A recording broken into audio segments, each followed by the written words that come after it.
So, as we verge towards a complete plant-based or vegan dystopia, if the World Economic Forum and Bill Gates and all of the other happy, healthy grown-ups trying to enslave us, if they get what they want, we're going to be pushed towards a vegan dystopia. That means a complete elimination if that's that's what vegans want. If they get what they want, we have a complete elimination of livestock and animal food, creating a extreme deficit in available protein to feed a global quantity of protein that will disappear. This means that everything will have to be correct. Everything will have to be replaced with plant proteins.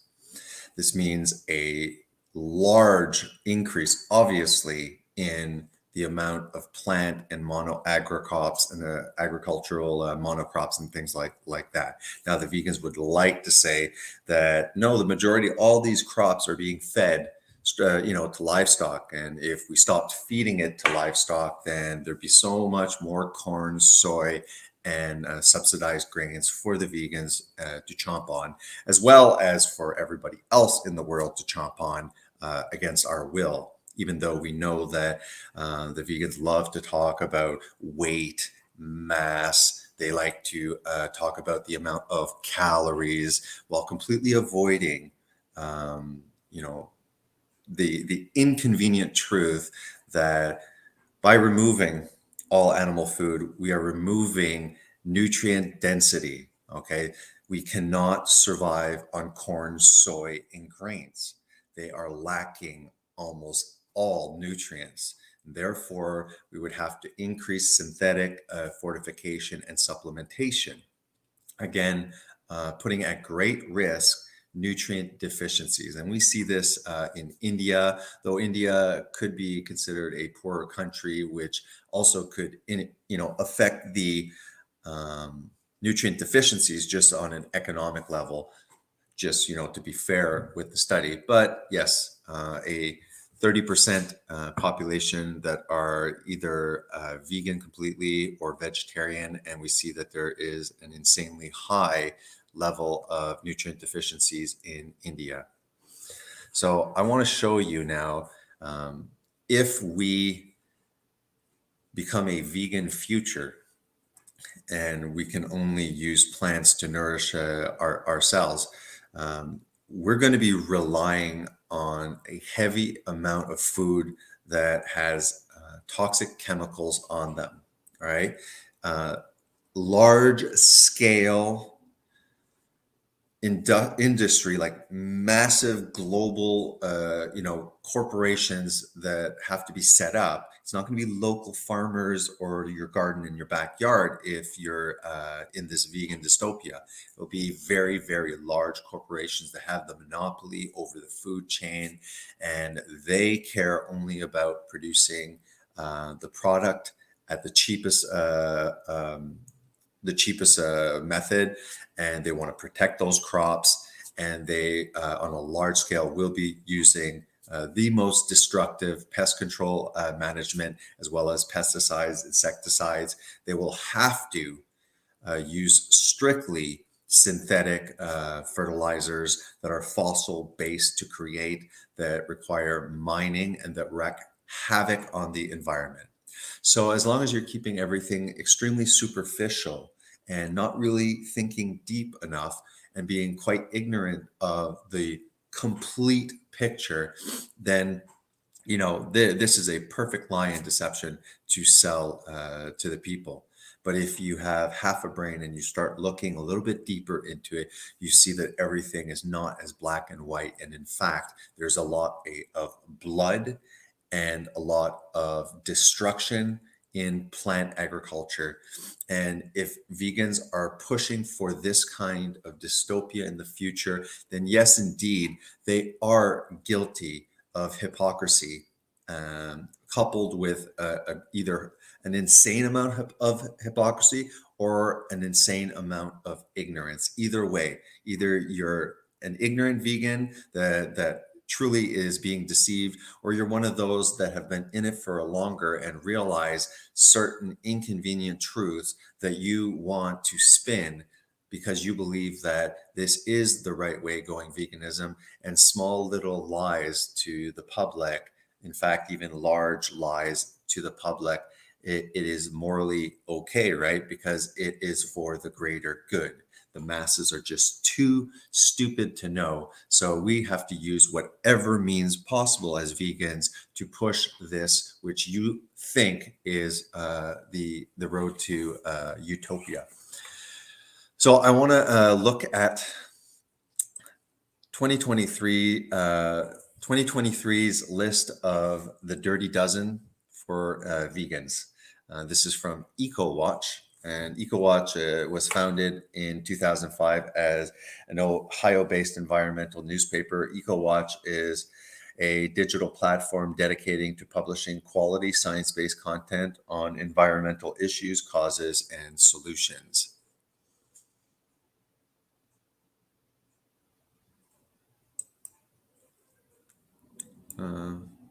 My wife and granddaughter are just coming in, so you might hear some ruckus in the background, guys. I'm just doing a 10-minute ish video. You obviously can make noise, just letting you know.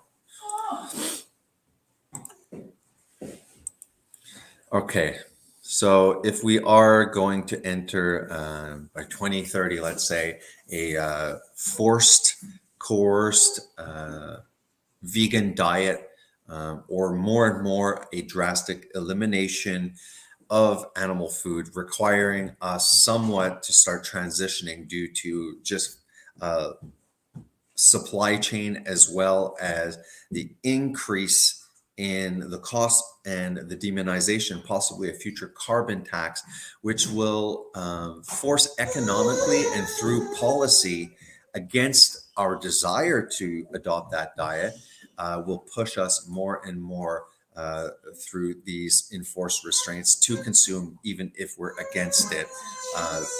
These vegan alternatives, these highly processed, industrially fortified, and really untested forms of processes, just like we had seen Oleo Pro, this new animal fat that uses already processed seed oils and further does a process under very, what would you say, processes that are patented and therefore will probably take decades, just like trans fat, before they catch on to like, oopsie, made a lot of bad stuff, maybe very unhealthy, oopsie, too late. So let's get into this. Again, all of these beautiful crops, right, the vegans bow down to, this is what we will be ingesting. Okay, there's a lot of waste too when it comes to especially fruits. If they are not perfect, if there is a bit of defaults in them, something is off, those will be discarded. Those will not be sold. And I've always wondered, geez, like, why, how are these berries harvested? And then after they're transported, and then they're set up in the grocery store and they still look perfect. And then after I put it in my fridge for a few days and they still look perfect, when all of the wild berries in my backyard, I literally have to harvest them and put them directly in my mouth, or they completely become mush. So there's something up with that too. So blueberries and green beans added to the 2023 Dirty Dozen. So U.S. grocery shoppers, take note of this. It's that time of year again. The Environmental Working Group, EWG, released on Wednesday its 2023 Shopper's Guide to Pesticides in Produce, with its annual Dirty Dozen and Clean 15 listed on the conventional fruit and vegetables, most and least likely to be contaminated with pesticides. So this is at best. It's like, we're going to mention these dirty dozen that are completely contaminated with cancerous and biotoxic substances. And we will also mention the Clean 15. And the Clean 15 is not something that's not contaminated with all of these chemicals, but it's less likely. So, in my opinion, if it's less likely, but still possibly likely, then we also have guys right here, technically a dirty 15. In particular, blueberries and green beans have been both added to the dirty dozen, with green beans even testing positive for a neurotoxic insecticide called acephate that the U.S. Environment Protection Agency has actually already banned. They actually took action on acephate for green beans more than a decade ago, yet this most recent round of testing, it still shows that levels are above the EPA limits for acephate on green beans, which sort of highlights this broken regulatory system around pesticide use, which is a plant agriculture issue, which sort of highlights this broken regulatory system of pesticide use. This is from a toxicologist, Alex Temkin, PhD, told EcoWatch. New and repeat offenders, the Dirty Dozen and Clean 15 listed are based on tests of roughly 46,000 plus samples on 46 fruits and vegetables conducted by the U.S. Department of Agriculture and the Food and Drug Administration. The really unique thing about the USDA data set is that they basically prepare these fruits and vegetables the way we would use them. Temkin explains. So they're washed, or they're peeled. So the data just really reflects the presence of pesticides on the fruits and vegetables when we get them. How many people don't wash their vegetables? How many people just eat the skin? Right? Are encouraged many times to eat the skin, saying that there's good phytonutrients in there. So we see that. Imagine if we're not peeling and we're not washing, the amount of concentration. This year's round of tests uncovered 251 different pesticides on almost 75% of non-organic fresh produce sold in the U.S. The worst offenders, rated by the percent of samples with 2 or more pesticides. The average number of pesticides per sample, the average parts per million of pesticides found per sample, and the most pesticides found in one sample of the produce, or the total number of pesticides across all samples, make up the Dirty Dozen. So in 2023, for this year, the Dirty Dozen were strawberries, spinach and kale. Are you serious? Because that is like that's the sacred food of veganism. Peaches, pears, nectarines, apples, grapes.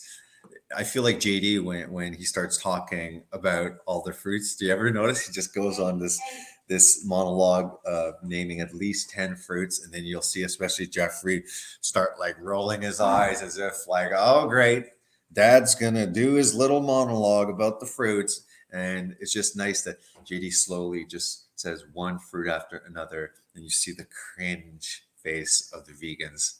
It brings joy to me. Grapes, bell and hot peppers, cherries, blueberries, green beans. As a group, the Dirty Dozen tested positive for 200 different types of pesticide. So, we're being pushed, everyone's being pushed, like the fat is toxic in animal food. The protein will give you rectal cancer.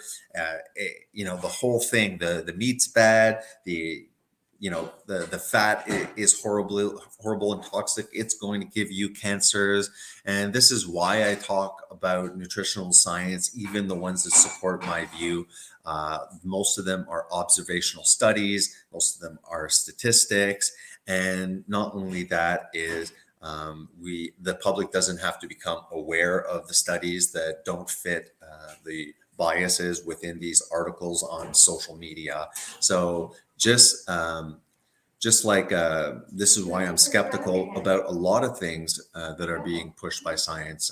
You've seen me do some of the academic university criticisms of how they present evolution. Now, I still have a lot to learn about that.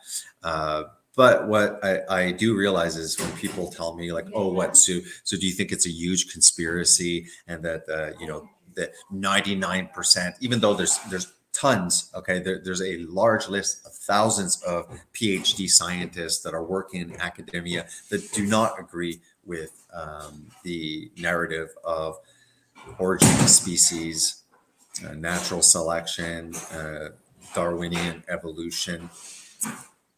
So, anyways, I don't want to get into that, but yeah, I don't trust these, and I am skeptical because if I look at nutritional science, they've been still speaking about saturated fat, talking about dietary cholesterol, encouraging all of these plant-based proteins, and not acknowledging the difference in absorbability, bioavailability, as well as nutrients that are in different forms in plants. So yes, I'm highly skeptical that probably within the universities and academias that have large biases against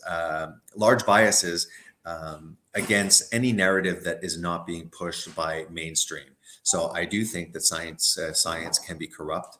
The data can be manipulated, and computer models can be actually wrong, and the general public would have a lot of trouble to decipher any of these if they aren't within that community. That's why when I'm going to start talking about my objections and my skepticism about evolution, I'm going to be going to a lot of debates by people that at least have a PhD or at least biochemists that at least work within reputable universities that most people would consider an appeal to authority.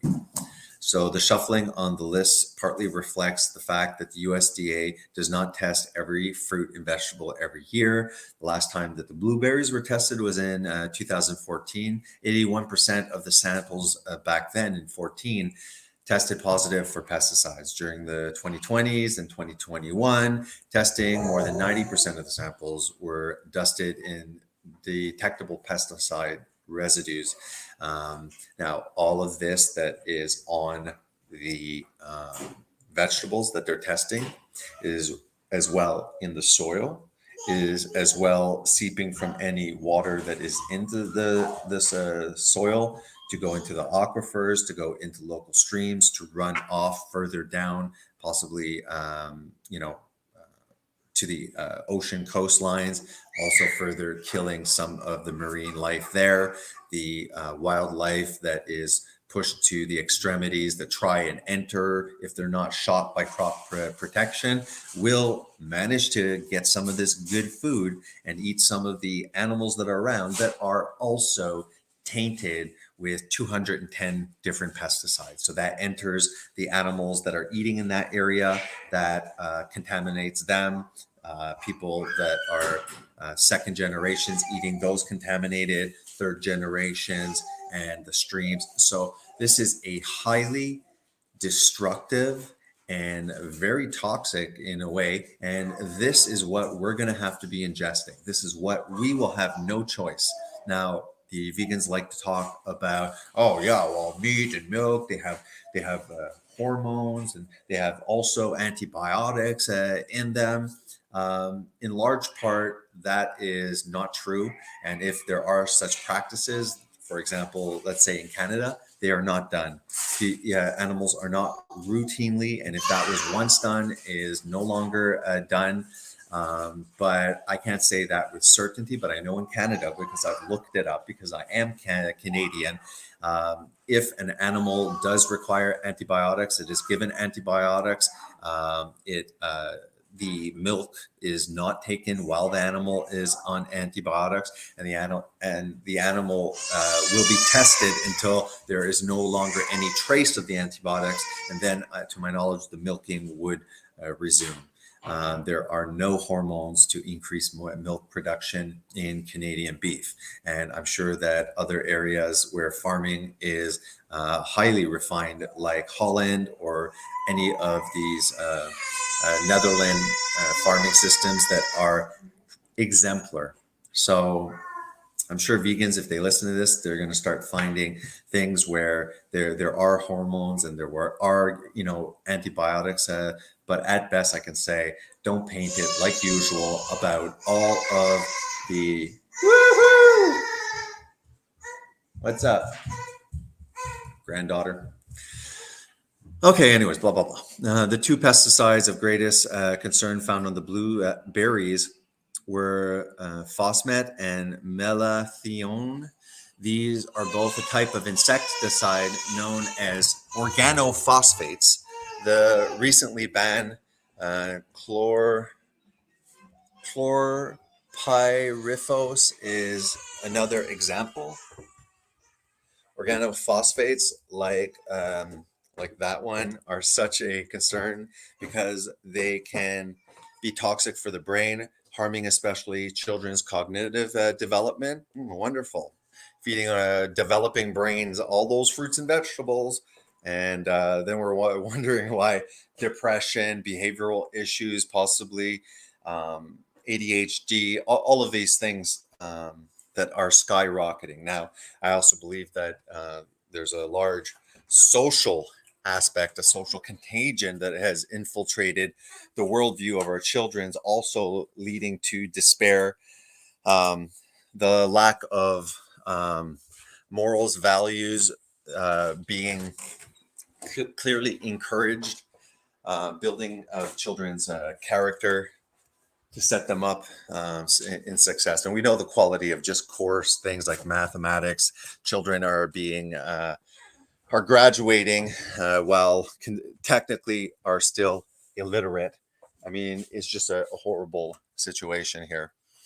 I'm just going to finish the rest of the video over here.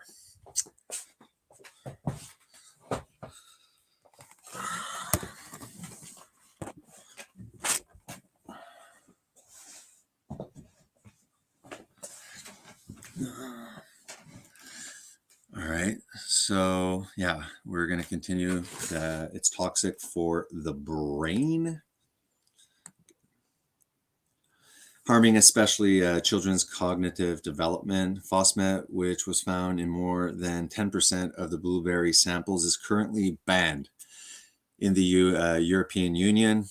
Melathione, which was found on 9% of samples, is permitted there only in greenhouses. An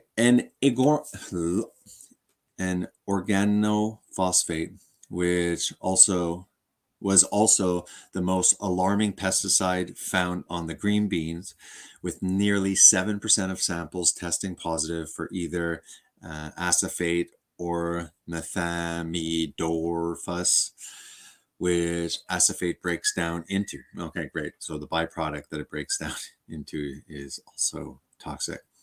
This despite the fact that the EPA banned acephate for use in green beans over a decade ago. One sample of non-organic green beans had acephate, the banned pesticide, at a level, just slightly above an acceptable level. It was only 500 times greater than the limit set by the EPA. And it doesn't matter whether the beans were grown here or imported. Many samples showed acephate far above EPA levels. Even 3 organic samples of green beans grown in Mexico detected the chemical. In addition, the acephate green beans also tested positive for 3 pesticides banned again in the European Union, but are still permitted in the USA. Good job, USA.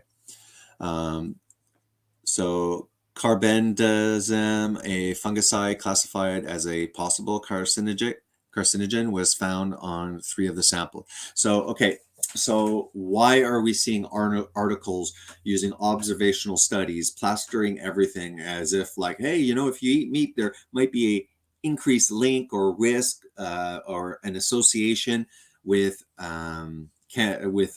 rectal cancer, which again, most of these claims uh, are refuted, and then after, for some reason, they had this huge social media campaign to demonize anything with animal food. And then when it's further redacted, then there's no big plastering of the fact to say, hey, we did it wrong. That's actually, not a scientific claim that we can make. But no, that never happens. So, while everyone's focused on using deceptive science that is a lie about animal foods, meanwhile, the vegans and everybody else eating these fruits and vegetables are getting possible carcinogens. Um, you know, because these are not natural. Meat, organs, animal fat that we've been eating for millions of years, possibly.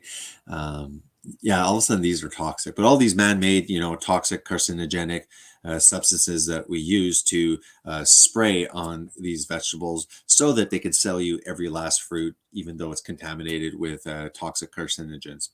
It's okay as long as they're making money and they're not losing any of their product, and that they can ship the product and defend against insects, fungus, wild animals. That's the priority, because this is the future compassionate, healthy diet that won't make us sarcopenic and nutrient deficient and completely saturated with pesticides and fungicides. Hey, maybe we won't get fungal infections eventually anymore, and maybe mosquitoes. Maybe that's why mosquitoes don't really land on me anymore. I'm basically secreting pesticide. It could be. In general, pesticides. So it could be, at least, I mean, that might be the light, within the darkness. That at least, when you're going camping, that you're immune to mosquito bites. I mean, we can hang on that hope.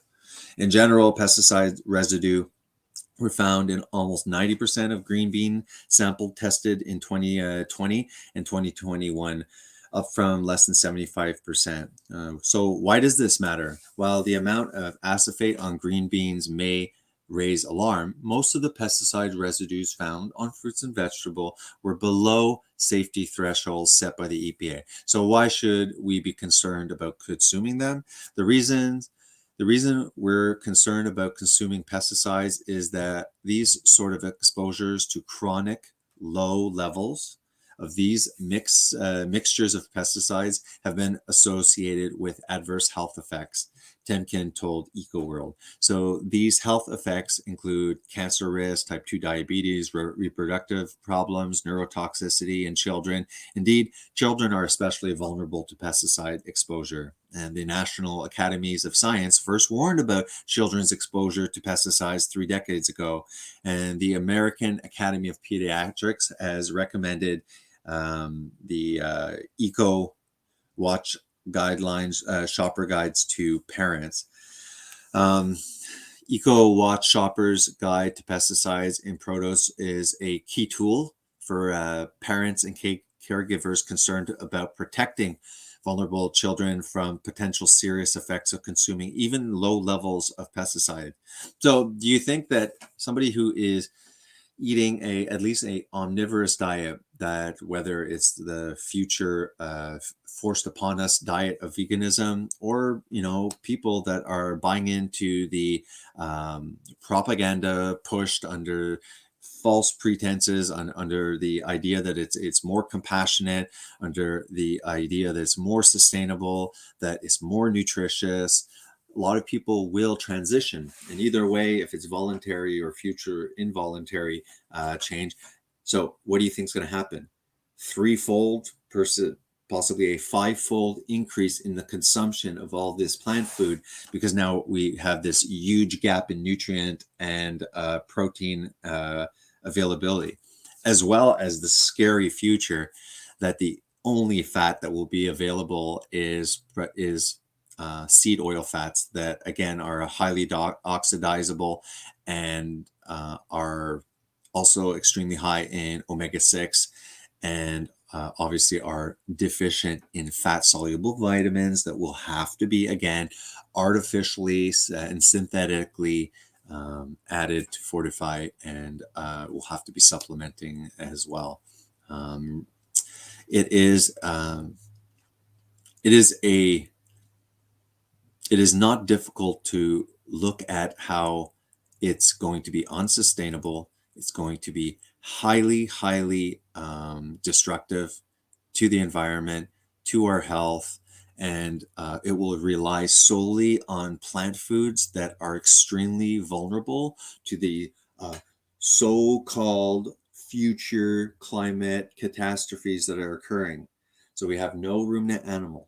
So there are areas that just cannot use monocrops. So those people in their area will not be able to produce any food that will not be local for sure. And though that needs to be transported from the main food source.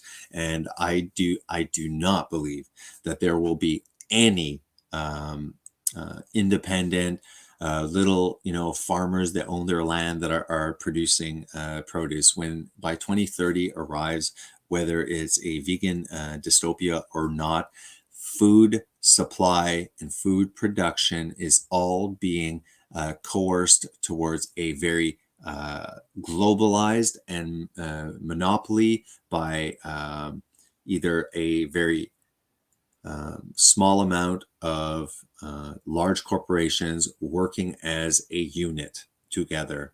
The Alliance of Food and Farming, which is nonprofit representing organic and conventional farmers, has consistently criticized the list for unduly scaring buyers. Yeah, stop scaring buyers. Just you're only allowed scaring buyers when it's about milk, eggs, and fish and beef. You're only allowed doing that. Stay the course, follow the narrative, and shut up and get in line. Unduly scaring buyers away from healthy foods. Okay, I don't care how healthy the food is. So it is scaring buyers away from healthy food. Uh, so so we're scaring buyers away from healthy food that is tainted with poison. So it doesn't matter, because within the poison, the center of that poison is goodness, and the goodness will overpower through magical vegan super forces, and will neutralize the toxicity around the miracle that's inside. Arguing that the risk of consuming conventional rather than organic fruits and vegetables is minimal, since most of the pesticide residues found are below legal limits. And who decides what the legal limits are? Is this kind of like the Ohio train derailment in Palestine? Is it like that, where they told everybody to come back, and now they're actually again testing the ground and saying, "Oh my goodness, this is insanely high and contaminated and carcinogenic," but it's okay because the experts told them that they could come back home. The experts thought it was a great idea in Ohio because that is what experts do. They always do the next right thing. So yeah, I mean, if you guys are skeptical about climate numbers, about university claims in certain scientific specialties, you know, um, if you're concerned about the nutritional science that really just spins us completely in circles, yeah, that I think that's great. I think it's a step forward. It's empowering, right? And I think that just like the people in Ohio, uh, you know, using critical thinking, logic, their rational brain cognitive functions to say, I don't know, it doesn't seem right. I'm not too. I don't care what the experts say. This doesn't make sense. I can still smell everything. My eyes keep watering. But the experts, they said that it's completely fine. That they've measured it, so that's fine. Like, you know, It's a sign of maybe actually all like the symptoms that they still had. Maybe actually in reality that was just actually a sign of detoxing. Maybe whatever that fire was, it actually was a fast that is actually helping them detox. You never know. That must be it. It mustn't have anything to do, with the fact that the experts were completely wrong, if not criminally deceptive on purpose. So the consumption of fruit and vegetables can help decrease chronic diseases such as heart disease, diabetes, and cancers.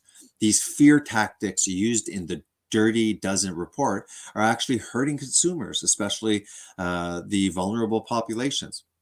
So there's tons of pesticides and other sides in there, and all sorts of chemicals. There's a Dirty Dozen with over 250 or 210 different pesticides, some known carcinogen, some suspected. But now we're completely switching and saying, telling the public this is really, it can actually be destructive. You could be harming these people by letting them know, that there's 210 known pesticides, some that are completely banned. Don't tell these people there. You might scare them into eating animal food that doesn't contain any of this crap.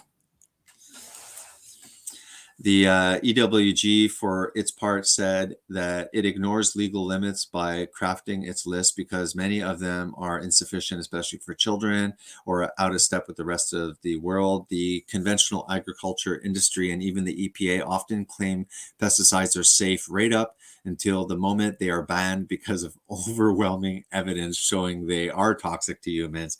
The chlorpyrifos is a great example of that. How about the Roundup that the Bayer Monsanto is putting on that is still known to be extremely toxic as well, but it doesn't matter, because the plant industry understands that it's just, well, we won't have a plant industry. It'll be ravaged by pests. So we have no choice. Like what, like we have to do that. So it's a necessary evil. And they really don't want to know the truth about the crap they're putting on there, because that's a real big inconvenience. It's just a necessary evil of feeding a global population these plants that are important for the economies of those growing them. It's really important to eat fruits and vegetables in general. Yes, I understand that there is technically nothing in fruits and vegetables that is not available in a better fashion. We have, again, they're really important. They're basically just sugar. And sugar is really the only non-essential nutrient because we can produce it technically through gluconeogenesis. So yeah, we have these fruits and vegetables. They're packed with nutrients, okay, but the nutrients are in forms that are less bioavailable than the animal kingdom. So you're getting lots of sugar because these are GMO'd and just packed with a lot of sugar. And you're getting all these nutrients that you can get in animal food. And to me, at this point, if this is true, until this is fixed, I think that it's a lot safer to actually just go and eat the damn animal food and avoid all of these pesticides. You can get vitamin A in a retinol form instead of this, beta carotene that can be converted as low as 5%. You're going to get D3. Your body can easily use instead of a less usable form of D2 that's found in the plant kingdom. We have vitamin K2. We have subgroups of vitamin K2 that are available that are not available in the K2. We only have basically K1 that's available in the plant kingdom. We also have EPA and DHA, essential fatty acids, that are converted with the ALA plant omegas, like the hemp seeds and the chia seeds and stuff like that. Those are almost not converted into active usable EPA and DHA in the plant kingdom. We also have the difficulty of all the saturated fats that are being avoided because they're not using animal fats. And the list goes on and on. We have heme iron in animal food, but we have non-heme iron. Non-heme iron is extremely hard to absorb, and that is very hard to use just non-heme iron if you're becoming anemic. We're also looking at, look, the list goes on and on. Okay, so everything's found in animal food, but for some reason, if you get everything from animal food and you don't add these fruits and vegetables that are just redundant and inferior in their protein availability, in their nutrient profiles, and they're riddled with pesticides, uh, I'm gonna eat my animal-based, highly animal-based production of food. Like that's my diet, highly animal based. And yeah, you know what? I'm going to eat those fruits and vegetables besides the rare time that I happen to do, mostly from my garden that I am going to use, because that's how naturally I would have been eating in Canada. We would have been eating fruits and vegetables and stuff like that that appeared locally and seasonally, that are not from mass produced, that can be organic. And we're going to consume animal food as well. And that animal food becomes the major source of nutrition over the winter months, with whatever that we were able to can. And by the way, the minute that you can jar or can things, the nutrient content will diminish. So it's really important to eat these fruits and vegetables in general, sort of regardless of how they're grown. So now it's just important to understand, we've just gone through the daily dirty dozen, and now we're saying, yeah, I know, but like, I mean, the benefits of all of the stuff that we could get in animal food that's in this, doesn't matter. The benefit of eating fruits and vegetable is still much higher than being poisoned by it, which you will to a certain degree. That is the purpose of the Clean 15 list, which recommends 15 conventional fruits and vegetables that are less likely to contain pesticides. Indeed, nearly 65% of the samples of the 15 fruits and vegetables had no, so 65%. So of the Clean 15, 65% of it, so more than half of them, didn't have any detectable pesticides residues. Well, that's good. But that means that within the Clean 15, there is still 35%, correct? So there's 35% of the Clean 15 that still had had amounts of pesticides, just to a degree that they wouldn't consider it problematic. So you have a wide variety over here. There was a new addition to the list this year with the carrots replacing the cantaloupes. So now we have to redo this because some years, all of a sudden, the contamination of possibly some of these will happen. They'll be removed. They'll look at another one that still is contaminated, but a lot less. So they'll add it to there, and things get switched around, basically like that.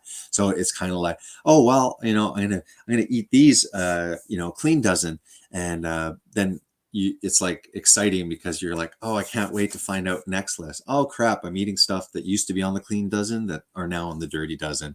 Well, at least I know it's only been a year. I'm chomping on them. What we know from studies that actually look at how you can reduce your pesticides level is that when you switch to an organic diet, you see those levels drop rapidly. Sometimes smaller local farms may not be certified organic, but may still avoid pesticides. In this case, Temkin recommends asking the farmer directly about their growing practices. No, and that's wonderful. But you should also be eating locally as well. As I said, it's just unfortunately fact that if you would be a carnivore or an omnivore, and this is what you would do, you would go locally and you would get, let's say, one cow, one pig, and one lamb, and you would have those three slaughtered. You have meat for 3 years if you're single, or pretty large family could be fed also over 1 year with those three. You're adding backyard chickens. We had 12.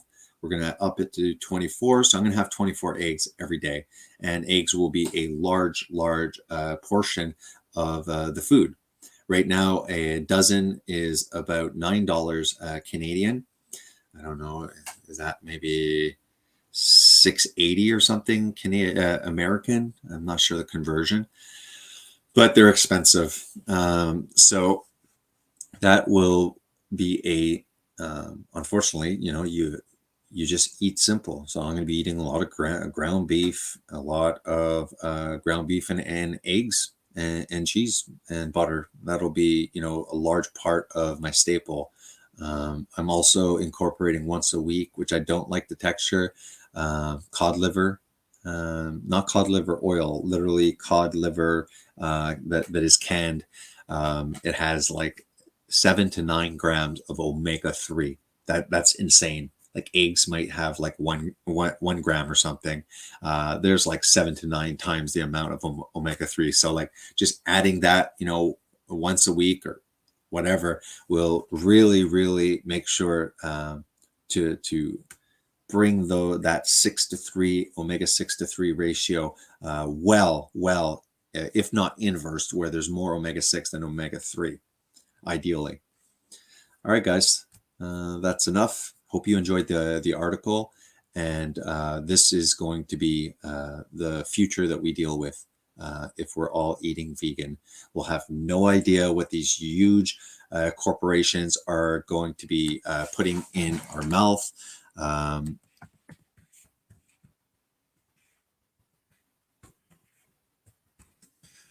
We will have all of these vegan products and the middle section of your grocery store. That's all it is. It's seed oils. Corn, wheat, and sugar. So what happens if they decide, because they don't believe in any objective morality, they decide that, no, the dignity and the rights of a human that are not allotted to by any governing body, but are actually innately in us because we are all made in the image of God. Therefore, the focus is always on the individual and not necessarily prioritizing the collective. Now, because we've lost the image of God, the most important is the collective, is the large amount. Each individual can be completely manipulated or rights taken away, anything. We can be shipped around like cattle as long as they believe that what they're doing is beneficial for all of humanity and Mother Earth. So they would consider it technically moral to not only allow all of these dirty, cancerous, and toxic chemicals, but they could eventually say, well, you know what, enough's enough. We know better. We're going to start as well adding spermicidal corn to the products so that humans will become infertile, and we don't have to kill then any humans to lower the population that they constantly are talking about. So I think that based on their flawed worldview, they would easily be open, claiming that it's moral to completely start feeding us all sorts of genetically modified and engineered plants that can affect our biological function and manipulate us just through diet. Something to think about. All right, see you. God bless, and pray that we don't have a future vegan dystopia pushed upon us by the World Economic Forum that has invaded pretty much globally to a large extent, and all of the corporations and the banks and just many governing bodies, everything. If you look at the partners of the World Economic Forum, Uh, they should have just did a list of who's not corrupted. And the 2030 agenda, believe me, we will be seeing forced upon us through social engineering, convincing gullible people that they should be demanding a vegan future. All right, I'm gonna shut up for now.